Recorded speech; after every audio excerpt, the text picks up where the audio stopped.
I'm Tim Bird, the Birdman, and this is Palm Beach Live, Work, Play. Today, we're at the Kravis Center in downtown West Palm Beach, and we're glad to have with us a very special guest, Kenny Loggins. How you doing?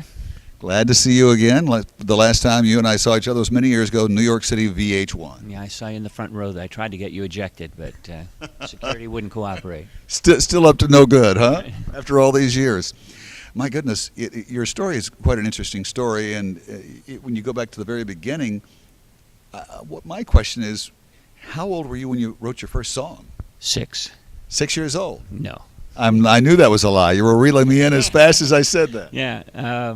When I wrote my first song, I was senior in high school. So, yeah, that would be, what, 17? 16, 17? Yeah. 17, probably.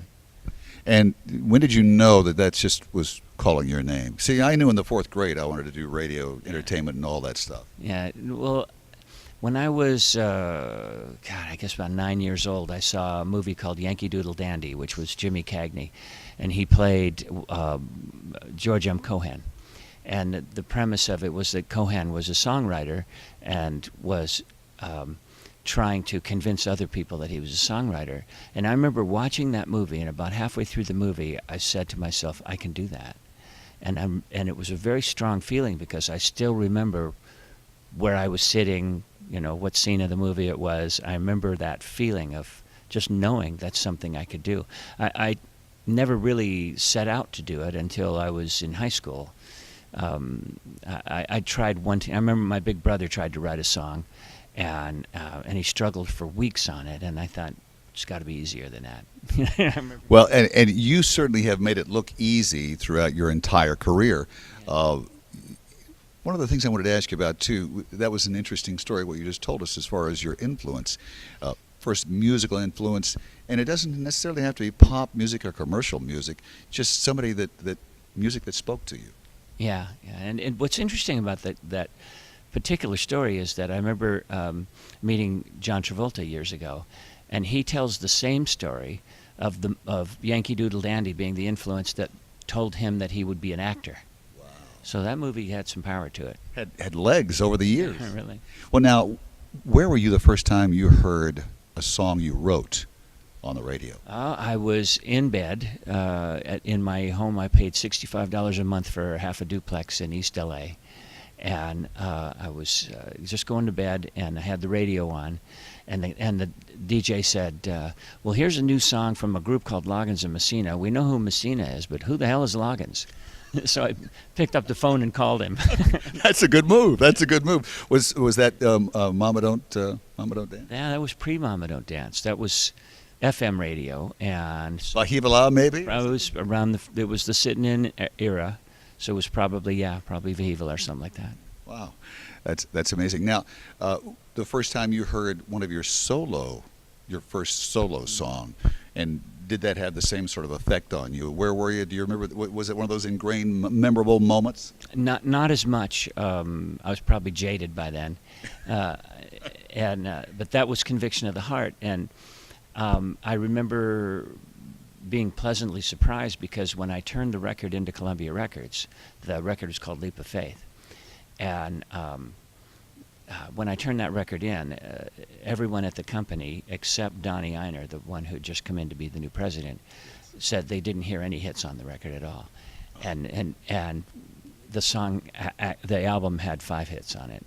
Yeah, bad ears, huh? Yeah, they weren't really paid to have ears. That's true. That's very true. Inspiration for songs, man. When you think of, you have an incredible body of work. I mean, and I'm just going to mention a few. Meet Me Halfway, Danger Zone. Whenever I Call You Friend, I Know This Is It was about your father. Right. That was a song that Mike McDonald and I wrote. It was the second song we wrote together. What a Fool Believes was the first one. So huge hit too, by the way. Not a bad one to put under your credentials. Huh? Yeah, that's one I'm very proud of. And so the second one we jumped into was This Is It, and I'll tell the story tonight as part of the theme of the show.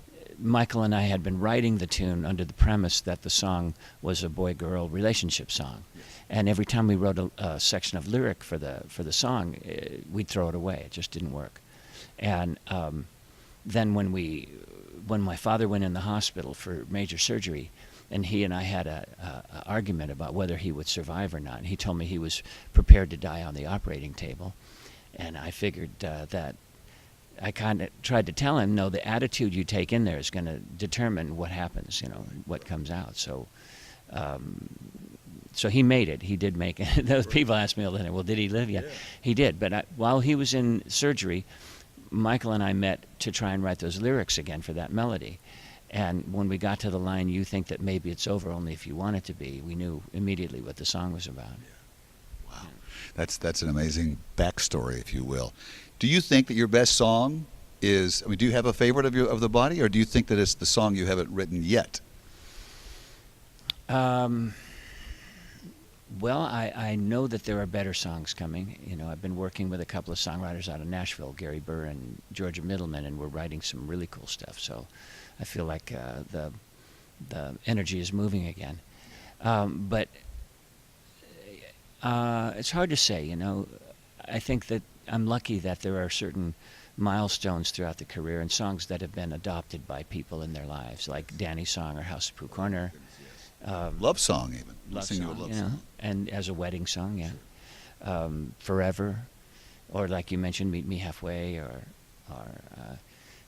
I still meet military people who love Danger Zone. You know, airline pilots and military people. Sure. It's Danger Zone is their song.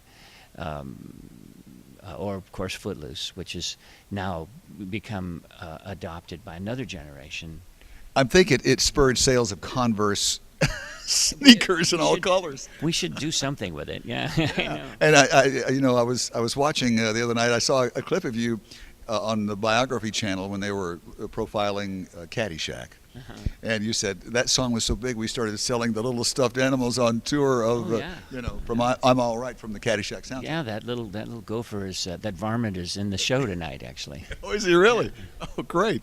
Because that brings up such fun, and I never knew that it was such a crazy disaster on the set of the film. They said it was just madness, and they kept trying to figure it out as they went. Yeah. And I thought, all these years later, it was panned, and it's a classic. It turned out to be a classic. Oh, yeah. I feel incredibly lucky that of the songs that I've been associated with, or the movies that I've been associated with, three of them are considered cult classics. Top Gun, still among the 100 most rented movies. Footloose, of course.